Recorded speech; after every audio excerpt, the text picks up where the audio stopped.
Dan kita akan dengarkan bersama paparan calon rektor kita yang muda dan berjenggot. Nah, berjenggot itu biasanya doa orang berjenggot 3 kali lipat mudah diterima biasanya. Dan saya persilahkan Mas Rumaya. Tepuk tangan no.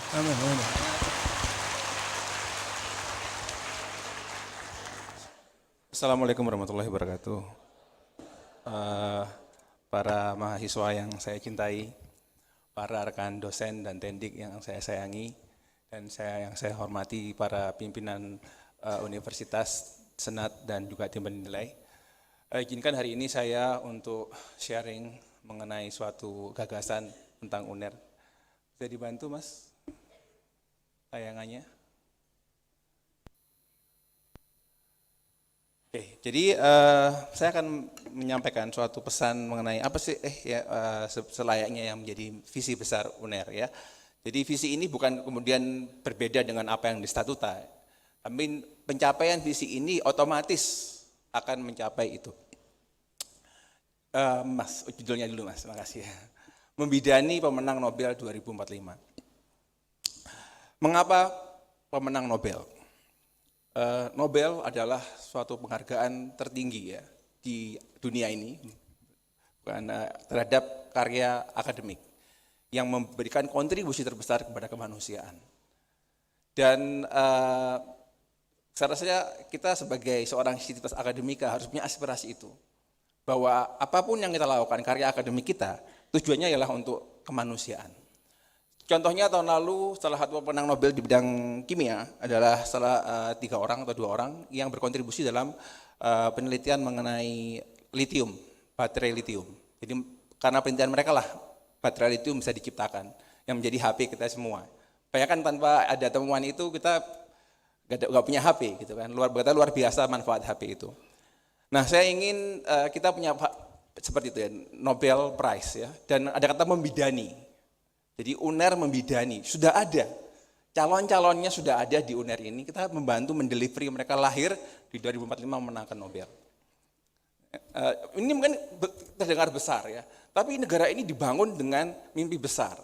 Bayangkan Indonesia segini luasnya ya, dengan begitu banyak suku, agama ya, dan pulau yang terpencar tadi bersatu menjadi satu bangsa, ini satu hal yang mustahil sebenarnya. Negara lain Balkan itu pecah, Soviet pecah, Indonesia sampai sekarang 70 tahun ya, alhamdulillah masih jadi satu kesatuan. Jadi we have to think big, we have to dream big. Tapi beda antara mimpi dan impian. Mimpi itu kita tidur, bangun, selesai. Kalau impian itu suatu hal yang kita harus bisa kejar ketika kita bangun.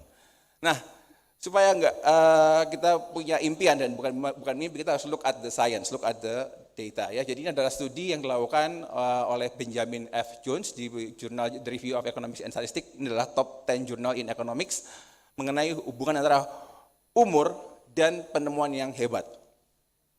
Ini ada kurva yang menarik di sini ya. Jadi ini adalah kurva distribusi ya.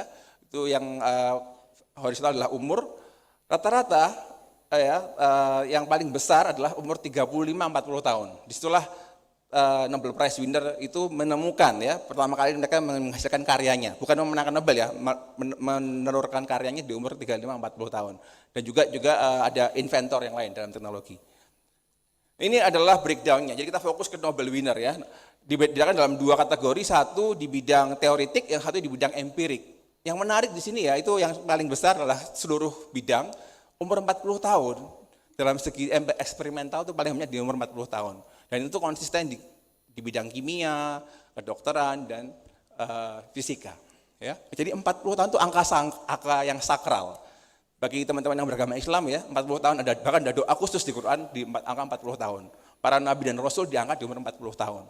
Jadi itu adalah angka yang sakral. Dan ini secara duniawi juga sakral juga. Karya terbaik diciptakan di umur 40 tahun. Nah, kita belajar dari pelajaran para nabi ya, Rasulullah SAW.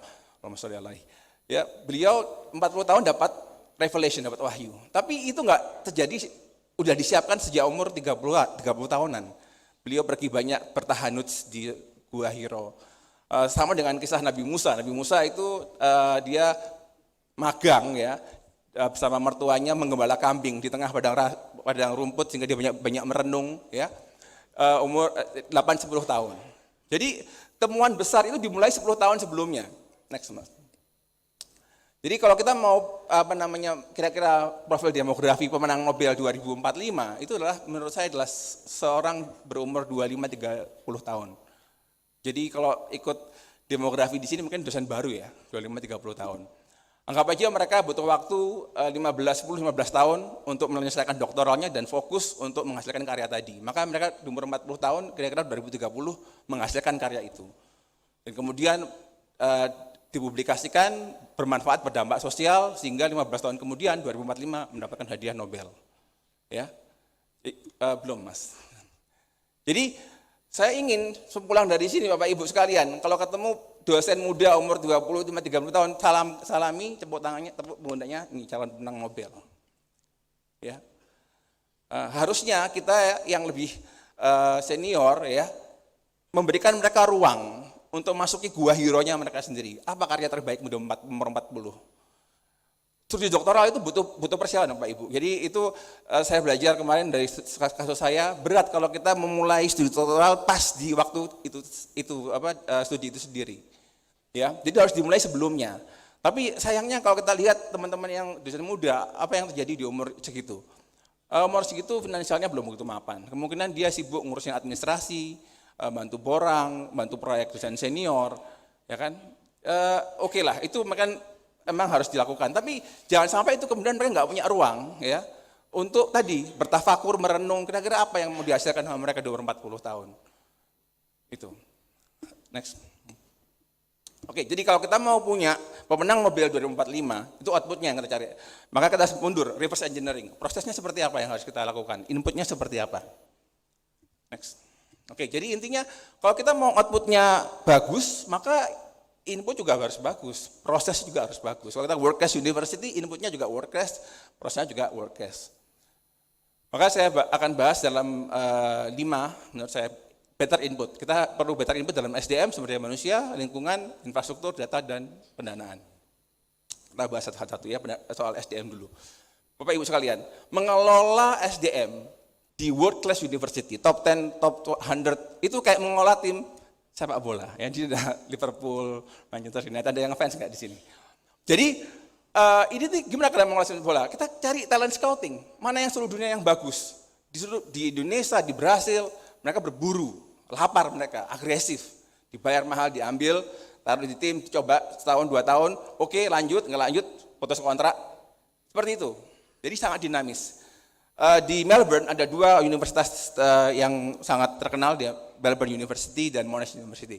Mereka itu sering pingpong akademiknya. Selesai kontrak di sini, tawar kontrak yang lebih besar, pindah ke Monash, pindah ke Melbourne, seperti itu. Itu kondisinya seperti itu. Tapi kita ini enggak situasi kita enggak seperti itu, Bapak Ibu sekalian. Ya, jadi SDM kita, teknik dan dosen, itu sekali masuk sampai pensiun. 25 tahun masuk, umur 65 pensiun, berarti kita harus 40 tahun. Ya kan? Jadi artinya apa? Karena kita nggak se-fleksibel mereka, kita harus very rigid dalam menerima dosen-dosen kita dan juga PLTND kita. Kalau kita menerima seorang dengan toxic personality, itu akan jadi beban universitas selama 40 tahun. Bayangkan. Jadi ini yang menurut saya krusial untuk kita kerjakan dengan baik, untuk benar-benar menseleksi SDM kita. Karena kita nggak punya pilihan lagi, begitu we stuck with them gitu. Next. Jadi human resource di sini harusnya kan dosen dan tendik ya, tapi saya tulis ada mahasiswa. Kenapa di sana? Karena kita boleh punya impian besar, tapi harus juga lihat kondisi kita. Mayoritas dosen kita, 80%, 90% adalah mantan mahasiswa kita. Ya, jadi mahasiswa kita itu adalah bahan SDM kita, dosen kita. Maka kita harus step back. Mulai dari mahasiswa juga kita harus lebih rigid, Bapak Ibu.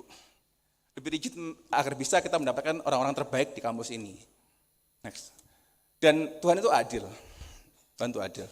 Pernah ada teman saya yang iseng melihat rasio kelahiran ya Bapak Ibu. Itu 50-50, cowok cewek seluruh dunia. Tuhan itu adil. Saya rasa juga begitu. Orang pintar di mana aja, bangsa apapun sama. 10%, 1%.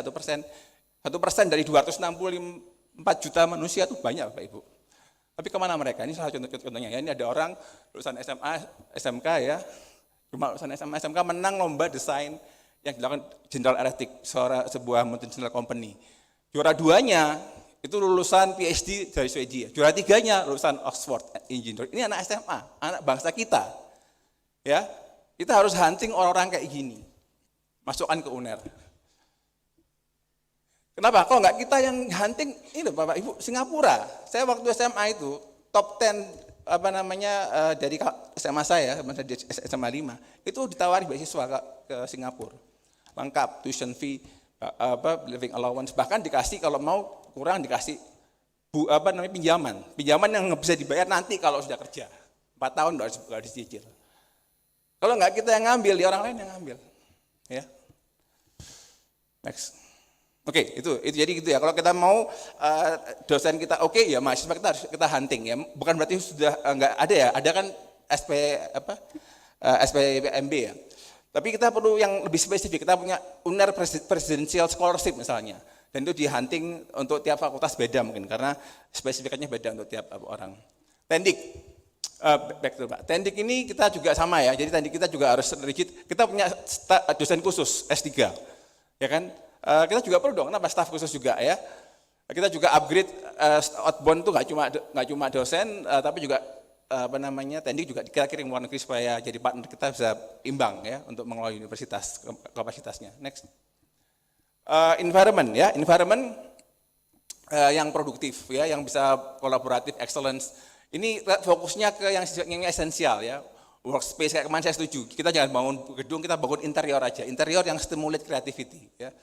Next, data, kita perlu data. Kalau kita punya data yang lebih baik, kita bisa bikin keputusan yang lebih baik, kita bisa bikin kebijakan yang lebih customized sesuai dengan kebutuhan tiap-tiap fakultas. Better funding, kita punya banyak aset Pak Ibu. Misalnya kita hire profesional wealth manager atau business development manager, biar mereka mengolah aset kita, jangan dosen menurut saya. Jadi orang-orang yang benar-benar profesional di bidang ini. Kita perlu mereformulasi hubungan kita dengan alumni Bapak Ibu. Jadi alumni ini ada pola, ya kita kalau orang lulus belum jadi siapa-siapa sama kampus dicuekin, nanti kalau dia ada sukses didekatin, minta pengaruh dan lain-lain. Saya lulus dari UQ tahun 2008, sampai sekarang saya terima setiap bulan, buletin update kampus. Sekali setahun saya dikirimin form untuk donasi. Ya itu yang harus kita bangun, karena itu juga kedepannya dari alumni bisa berkontribusi banyak buat kampus kita. Next. Nah sekarang SDM, oke tadi talent, gimana dengan SDM yang sudah ada, gimana kita bikin mereka lebih excellence. Ini ada buku dari Daniel Pink, Do Not Drive, next mas. Jadi intinya temuannya bahwa insentif finansial itu hanya bermanfaat untuk hal yang sifatnya clerical, technical. Untuk yang kreativitas, high order thinking, butuh yang lebih sophisticated, ya motivasinya, next mas. Yaitu, next. Jadi autonomy, mastery, purpose ya. Jadi next, jadi dosen kalau mau berprestasi next itu dikasih otonomi. Ini mungkin relevan dengan konsepnya kampus merdekanya Pak Nadiem ya. Jadi kemarin itu yang dikasih merdeka kan cuma mahasiswa. Dosen juga perlu kemerdekaan untuk menentukan dia mau ngapain ya, ruang untuk berkreasi. Mastery juga ada keinginan untuk self improve, memperbaiki diri. Dan yang terakhir purpose, punya tujuan yang higher ya, melayani kemanusiaan, memecahkan masalah-masalah kebangsaan dan lainnya. Nah, kita lihat sekarang, kita berkaca, Tridharma perguruan tinggi, pendidikan, penelitian, pengabdian masyarakat, itu teorinya. Next. Tapi ada plusnya kan, administrasi plus sampingan, proyek, konsultan dan lain-lain. Apa kita ganti ya Pancadharma aja ya. Oke, jadi kita konteks kita next-nya. Jadi kita gimana? Kita better proses. Kita perbaiki sistem remunerasi. Jadi temuannya tadi setelah income tertentu nggak relevan lagi income untuk produktivitas, tapi tadi mastery, autonomy, purpose. Jadi perbaiki sistem remunerasi, single payment. Dosen itu jangan dibayar eceran. Tiap kali aktivitas baru dibayar, tiap kali dibayar. Ada yang teman dosen bilang kayak Gojek aja gitu. Jadi kita perlu single payment system, dosen bisa plan out. Untuk kesejahteraan gimana? Buat teman-teman tendik yang masih honorer, ada koperasi. Koperasi, kita bikin sistem koperasi untuk kesejahteraan karyawan jika kurang. Welfare support system, ini yang penting Bapak Ibu. Kita perlu life work balance ya. Jangan, kita memang perlu mengabdi pada universitas, tapi kita juga punya keluarga untuk di support. Jadi gimana kita bisa menyeimbangkan antara life work balance ya. Jadi misalnya buat para dosen muda tadi yang 25-30 tahun, kasih mereka temporary apartment.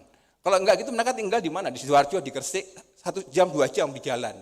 Di kampus sibuk, kapan mereka bisa mikir yang sifatnya untuk development? Kasih mereka temporary apartemen di dekat-dekat UNER atau bangunkan bikin TPA di kampus, ibu yang udah punya anak kasihan loh, babynya taruh di mana, menyusui gitu kan. Tadi ada saya selentingan panitia cerita soal anak saya seneng banget kalau saya pulang lebih awal. Kenapa nggak kita buat sekolah di sini Bapak Ibu?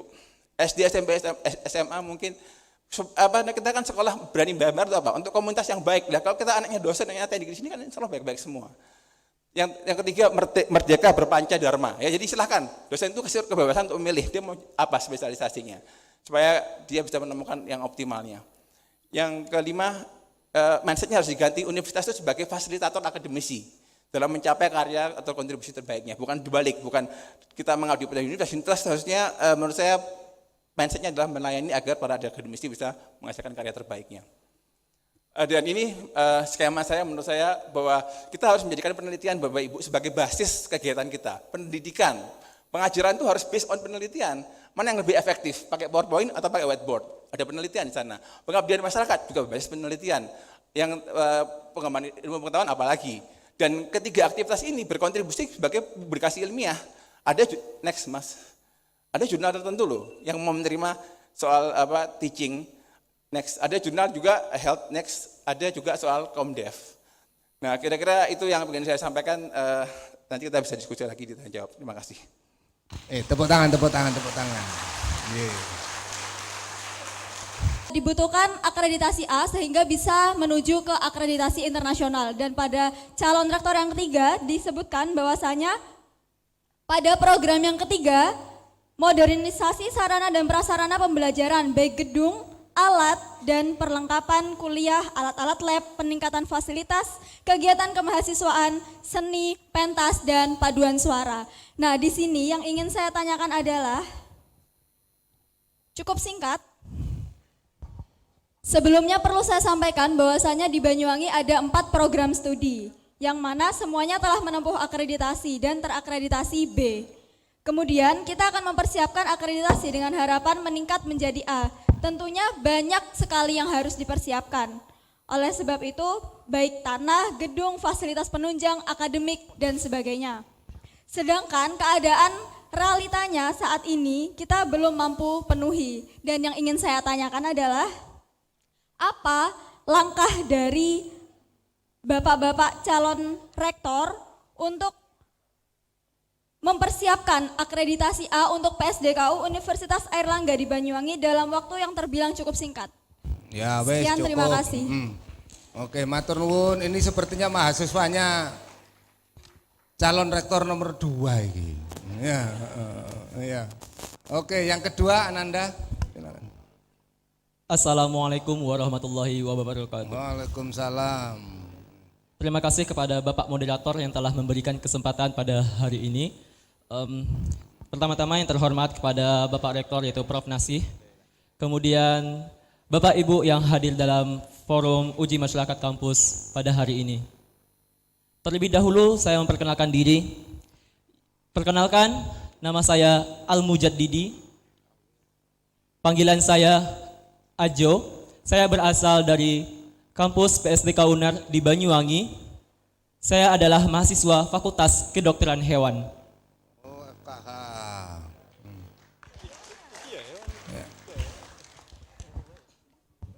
Baiklah, saya akan memberikan pertanyaan kepada 3 kandidat pada hari ini. Yang pertama, pertanyaan untuk seluruh kandidat. Jika Bapak calon rektor pada hari ini terpilih sebagai rektor, apa dan bagaimana rencana program kerja yang akan direalisasikan untuk PSDKU dalam pengembangan Universitas Airlangga dan mewujudkan visi misi UNER berdasarkan PP nomor 30 tahun 2014 tentang Statuta Universitas Airlangga pasal 2. Apalagi Jo? Baik, Bapak Moderator. Iya. Yang kedua, perlu saya beritahu kepada Bapak-bapak calon rektor pada hari ini yaitu keadaan PSDKU yang sedang dikembangkan berada pada status yang makin terseok-seok. Dan tidak ada kejelasan terbaru hingga saat ini. Bahkan berjalan dengan yang ada pada hari ini tidak berjalan dengan baik berdasarkan rencana strategis yang sudah dibuat sejak awal pembentukan PSDKU Unair Iya. di Banyuwangi. Ya. Mohon maaf sebelumnya kepada teman-teman PSDKU yang di Gresik Lamongan. Saya terlebih dahulu mengangkat tentang PSDKU Banyuwangi di sini.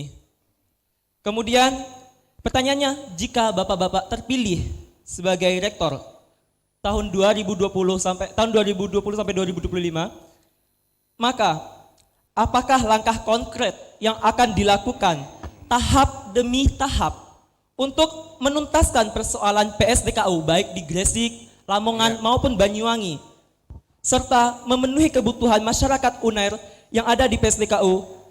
Kemudian, apakah Bapak-bapak siap mengambil sikap berani untuk kebijakan menutup program studi di luar kampus utama apabila keadaan tidak baik bagi masyarakat yang ada di PSDKU Unair, dan siap menarik mengembalikan ke Surabaya?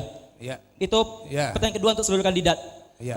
Mengenai Terima sikap. kasih Ajo, cukup itu dulu nak. Cukup Terlebih, itu dulu. sama satu lagi Bapak, untuk khusus kepada Bapak Bambang. Cukup, kalau Pak Bambang selesaikan di kampus. Nanti itu ya. Karena baik. Terima kasih banyak, Pak. matur nuwun ya. Tepuk tangan untuk dari FKH. Ajo tanya apa siap? Wah wis nyalon masa gak siap.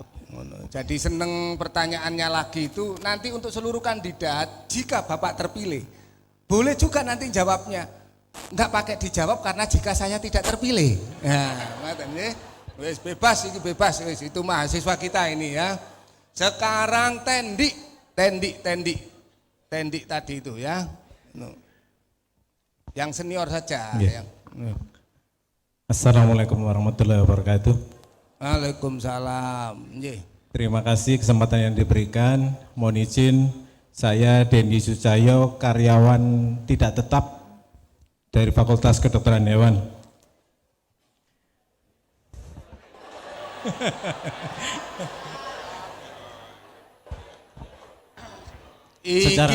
Iki mesti koalisi besar. Ini koalisi besar. Mahasiswa sak tendike lho iki ya. Ya. Ayo. Mohon izin, yang pertama perihal kemungkinan dan kemudahan kenaikan karir untuk karyawan. Yang saya alami sebelum di Fakultas Kedokteran Hewan adalah sangat sulit karyawan untuk menempuh pendidikan kelanjutan. Saya sampai mendapatkan beasiswa 3 kali tapi tidak pernah di ACC sama atasan dengan alasan dibutuhkan di pelayanan. Jadi pertanyaan saya yang pertama, bagaimana willingness-nya panjenengan yang nantinya akan menjadi calon rektor terhadap kenaikan karir pendidikan karyawan. Yang kedua, ngapunten Pak, Prof. Joko, sebetulnya yang saya serap dari aspirasi teman-teman yang dibutuhkan itu bukan TPK, tapi remunerasi.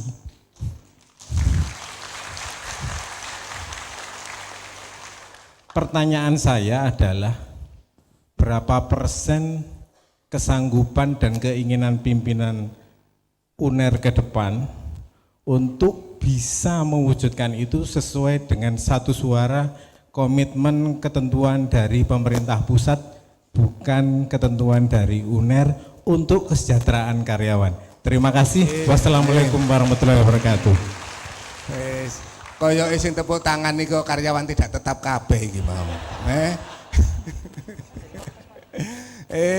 Mas Denny yang ditanyakan itu loh, muluk-muluk. Saya seneng yoan. Jadi untung loh gak tanya kan jenengan para caleg ini, kapan saya ini jadikan karyawan tetap. Wis nek kepengin sekolah model koyo ngono ku cepet sekolah wae. Ya, jadi bener cocok niku.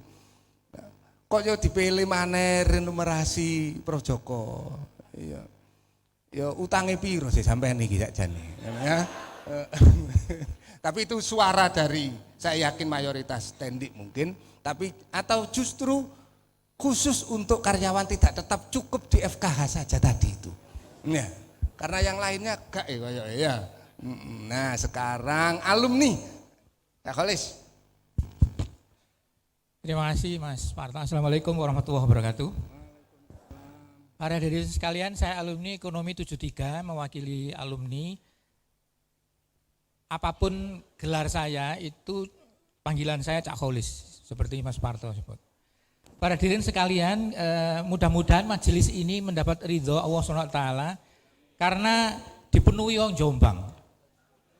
Mas Parto itu pesantren Jombang, jadi kalau tanya nahwu, tajwid, sorof, ilmu mantek itu ahli Mas Parto itu.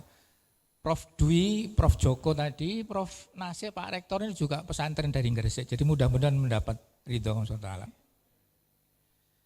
Pertanyaan saya sebetulnya begini, apa yang dilakukan Pak Rektor selama ini sudah ada achievement yang bagus, misalkan memunculkan keunggulan-keunggulan. Tinggal ini untuk para semua caleg. Tinggal kita akan melanjutkan bagaimana. Misalkan begini, di FK, FKG dan sebagainya ada keunggulan. Saya menyebut yang dua dulu. Satu, Rumah Sakit Universitas Erlangga, ini sudah bagus. Satu-satunya gede. Dulu saya ketemu Pak Yusuf Kalla ketika beliau menjadi ketua IK Universitas Hasanuddin di Makassar. Saya mengunjungi rumah sakit pendidikan Hasanuddin, kecil, gedean UNER. Jadi UNER itu besar sekali dan satu-satunya di Indonesia. Yang saya tanyakan pada para calon rektor, strateginya bagaimana? Ini keunggulan kita. Kalau di rumahnya junior saya di ekonomi tadi ingin soal hadiah Nobel, ini dari rumah sakit itu menjadi suatu keunggulan. Ya. Berikutnya tidak hanya untuk Prof D karena dari farmasi, tapi untuk semuanya orang. Orang kaya di Amerika itu sekarang kalau ingin berobat, itu ke India dan Thailand khusus untuk herbal. Jadi herbal dunia itu sekarang Thailand dan India. Padahal farmasi kita terkenal, jualannya di mana-mana sudah. Biodiversitas Indonesia itu lebih paling gede sak dunia, sak donya setelah Brazil, setelah Amazon. Tetapi kalau kita tidak mengembangkan pusat herbal menjadi keunggulan kita, menjadi eman. Jadi di rumahnya kalau ini 2045 ada hadiah Nobel, mudah-mudahan ada dari teman-teman dari farmasi misalkan. Jadi saya ingin seluruh caleg itu bagaimana, tepuk tangan.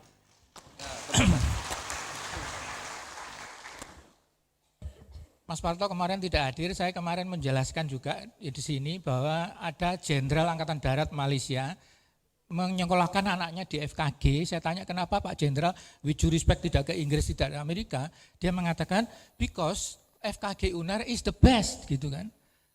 Tepuk tangan pisan. Jadi sebetulnya ada keunggulan-keunggulan yang ini kayaknya belum disentuh. Tadi secara retorika saja strateginya, saya ingin kemudian elaborasi bagaimana menjelaskan.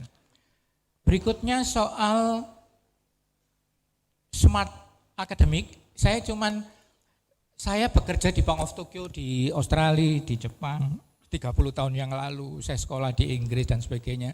Semuanya IT-nya sudah sudah jarane di atas kita. Tetapi orang masih hormat kepada orang tua. Saya di Bank of Jepang itu, Jepangnya sekali lagi teknologi ini ngungkuli Indonesia saat ini. Tapi kalau ketemu senior masih begini. Di salah satu perguruan tinggi, tidak saya sebut namanya, di Jakarta, itu 40% tatap muka, 60% IT. Pakai Skype. Maju Tetapi toto kromo ini kurang jadinya. Saya menjadi dosen 30 tahun, baru kali ini saya di generasi milenial, dengan segala hormat adik-adik milenial. WA saya begini, Dek Parto. Sampean Dek endi gitu, bayangkan. Padahal saya di perguruan tinggi swasta, saya wakil rektor, Pak.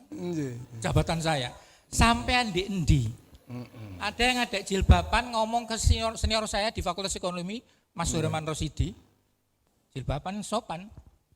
Mas sampean ngajarnya kapan gitu. Saya ngomong awakmu iku wong ndidik wong Surabaya. Saya lebih Surabaya timbang awakmu, aku meso bolak-balik timbang awakmu. Tapi kalau sama orang tua, mbok ngomong jenengan atau bapak ibu. Jadi the drawback, kelemahan dari IT ada keunggulannya. Kelemahan dari IT, anak semakin pintar, tetapi tata krama yang perlu ini. Jadi menurut saya Mas Parto, terakhir tatap muka itu masih sangat penting. Saya dulu tahun 7 bulan di ekonomi, saya tahu Prof Asmino almarhum, meskipun beliau tidak kenal saya dari kedokteran. Saya tahu Prof Ilyas dari kedokteran, itu Prof Ilyas. Senior saya dari kedokteran hewan, Mas Komang, tahu Mas Cuk Sukiyadi dari ekonomi. Jadi seluruh fakultas di UNER ini tahu seluruhnya. Saya ngecek adik-adik kita di masjid UNER, ada guru besar lewat, Dek, kenal itu Dek? Enggak tahu Pak, siapa itu Pak? Dikira supplier opo supplier aku anak UNER, Dek guru besar mau ikut Dek.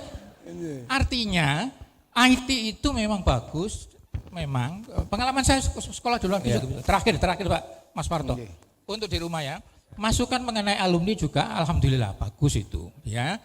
Saya sekolah di University of London 33 tahun yang lalu. Sampai sekarang masih dapat, seperti adik dapat. Tetapi ingat di Universitas Airlangga ini bukan pembelaan alumni. Saya menjadi pengurus ikatan alumni ini sudah 20 tahun lebih. Menggabungkan alumni di UNER itu setengah mati. Ngomong sing fakultas itu gak paten aku mbak alumni. Aku sugih perkara aku dewe, mesti begitu. Jadi mensolidkan para alumni ini sulit. Jadi alhamdulillah sekarang IKA sudah mulai bagus, seluruh fakultas sudah ada kerenteke ati untuk bergabung ya. Jadi untuk sementara masukan itu bagus untuk alumni berikutnya, pengurus berikutnya, nanti soal majalah, donatur dan sebagainya. Khusus ini bukan pembelaan diri, karena kecintaan kami terhadap alumni, terhadap Universitas Airlangga.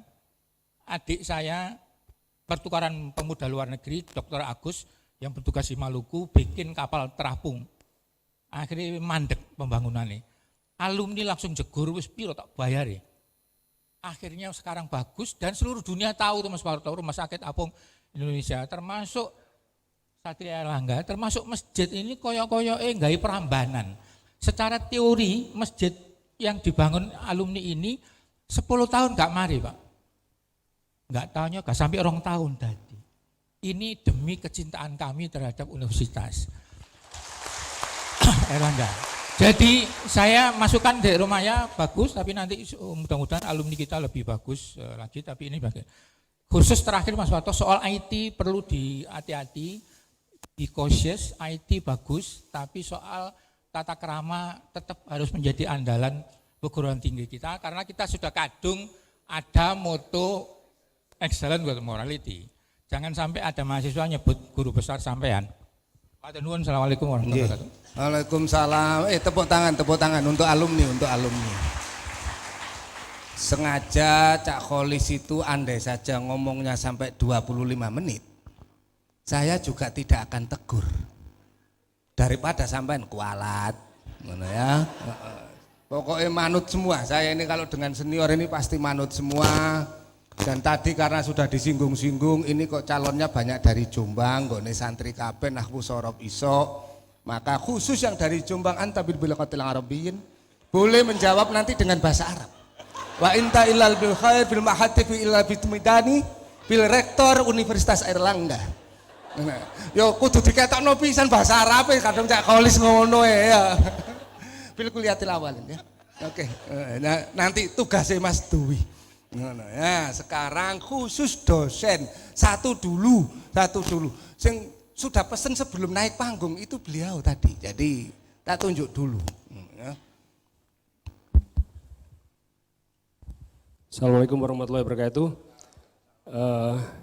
My name Niko Asaridayat. I'm from Airlangga University Hospital. I want you to answer in English. For the first candidate, what is in your mind to win Nobel Prize? Showing you are a potential person winning Nobel before you lead UNER having Nobel babies from Indonesia. Okay. The second one, I quote 2 keywords from Prof. Prabang, entrepreneur and innovative. How entrepreneur are you to be the strength to push UNER? And second one is, how innovative are you to be the assurance to push UNER? For the third candidate, you said about VUCA and smart things. How VUCA are you to be the strength to push UNER 4.0? Second one, how 4.0 are you to be to assurance to push UNER? How 4.0 are you? The third one is, how smart are you to push smart UNER? I totally agree with Pak Kolis. Smart, the challenge of smart is respect. Besides smart, we have to respect. To be smart is easy, but to be respect is even more great. Terima kasih. Assalamualaikum.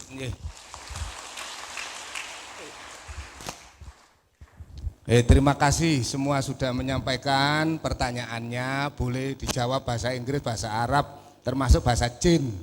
Ini, kan ini calon rektor kita.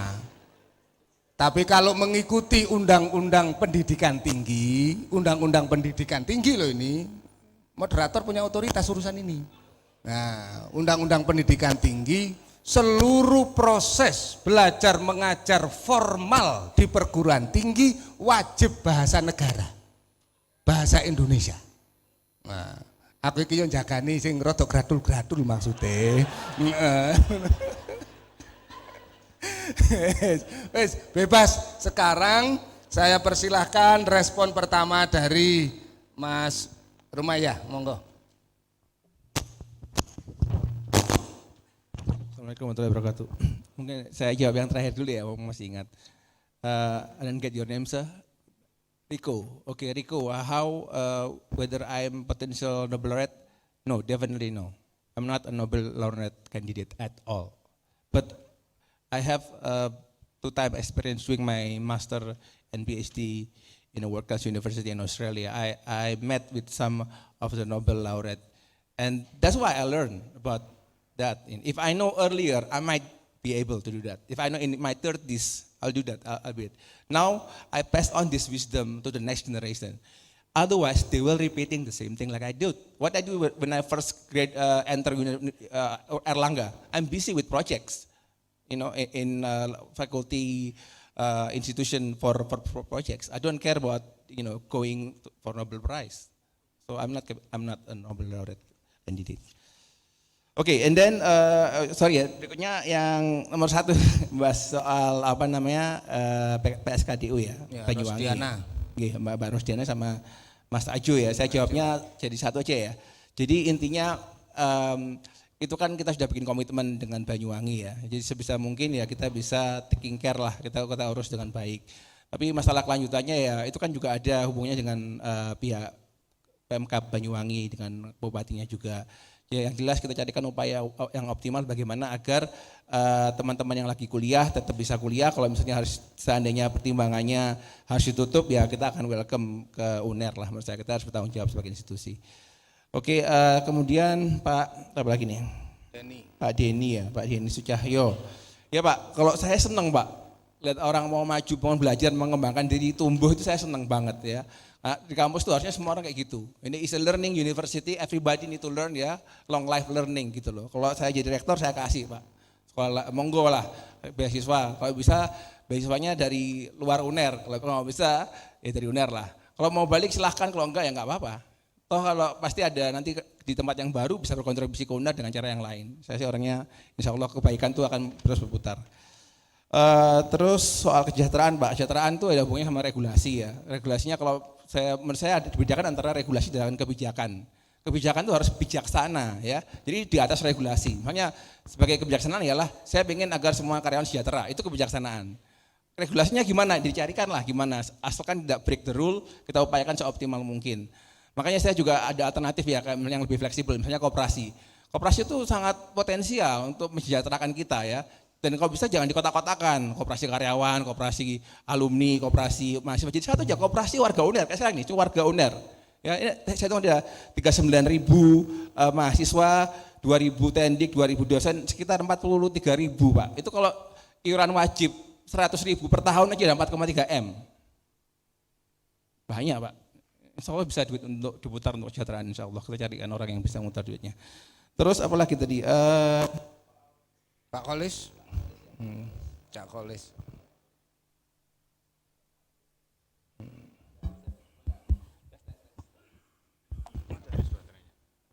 Oke Pak Kolis, iya saya setuju Pak. Jadi gini Pak, saya setahun terakhir ini berhubungan dekat ya, interaksi dekat dengan biologis Pak, biologis yang mendalami soal tumbuhan lokal Pak. Ternyata hasanah tumbuhan itu banyak sekali Pak, yang kita belum tahu. Ada bayam liar, ada markisa hutan, yang itu punya nilai ekonomis tapi belum masuk dalam mainstream gitu loh. Bahkan ada yang melakukan studi arkeobiologi, jadi dia meneliti candi-candi untuk lihat tanaman-tanaman di sana, terus dicarikan kira-kira ini tanaman apa, terus di cross reference ke kitab-kitab kuno yang di Leiden sana. Menarik Pak, jadi berapa tanaman tuh yang ada tanaman tertentu ya yang dipatahkan itu bikin orang satu ruangan pingsan. Itu dipikir magis, tapi kalau diteliti kandungannya itu memang ada senyawa kimia tertentu di sana. Nah ini hal-hal seperti ini nggak bisa kita tahu kalau kita nggak cross disiplin ilmu gitu loh. Ya, orang biologi ngobrol sama orang farmasi, ngobrol sama FK. Makanya itu kita perlu, saya setuju Pak, bagaimana agar kita integrated Pak. Kalau saya dulu sekolah Pak di Australia itu kelas itu dimiliki universitas. Jadi mereka yang mengelola kelas Pak. Jadi saya bisa juga ekonomi kuliah di FK, besoknya kuliah di farmasi, besoknya di MIPA gitu loh. Ya itu mungkin cara yang menarik untuk supaya kita sama-sama memiliki UNER. Semua kampus itu milik kita bersama, kita muter-muter ke kenalan sana, kenalan sini gitu. Dan tadi kita harus desain ruangan kita ada suatu tempat di mana kita meeting place Pak. Banyak ide-ide brilian soal riset itu muncul bukan di seminar, bukan di diskusi formal, nongkrong ngopi, makan siang bareng, jadi ide penelitian. Jadi kita perlu tempat-tempat kayak gitu, di mana kita para akademis sudah ngobrol santai, itu setelah muncul ide-ide yang brilian. Mungkin kita bisa bikin alokasi Pak ya, dosen ngajar 3-4 hari, 1-2 hari fokus untuk ketemuan, silaturahim. 1 hari di fakultas, 1 hari di fakultas lain. Untuk exchange ide, ngobrol gitu, presentasi, diskusi gitu. Apalagi tadi ya, jadi intinya kolaborasi ya. Soal alumni saya setuju Pak, alumni itu harus kita take care. Sekarang Pak kita bisa abadnya digitalisasi, kita bisa personalifikasi loh Pak. Ya kita bikin algoritma, kita bisa menemukan fotonya si X di ruangan ini. Nanti pas 1 tahun kemudian kita kirim ulang tahun ke-5, ke-10, loh ini kan aku dulu 10 tahun yang lalu di ruangan ini. Nah, jadi yang kita invest di emotional connection Pak. Kalau udah emotional connection, nggak akan lupa sama kampus insya Allah. Masa ada hutang budi deh dengan kampus. Ada lagi yang belum nggak? Saya rasa sudah siap semua ya. Terima kasih. Tepuk tangan untuk Mas Rumaya ini ya. Memang ide-ide besar bisa dibangun di hal yang sangat sederhana, di kafe-kafe, sambil ngopi ini nanti. Jadi ini nanti setiap fakultas nanti bila perlu lobbynya itu ada kopinya. Ya, bisa kayak ngopi-ngopi karena ada ide-ide besar di situ bisa muncul. Tapi pesan saya cuma satu, seluruh dosen boleh ngopi di kampus sepuasnya, tapi nyusu wajib mulih. Enggak ngono. Nah, itu anak-anak muda, untuk anak-anak muda soalnya itu.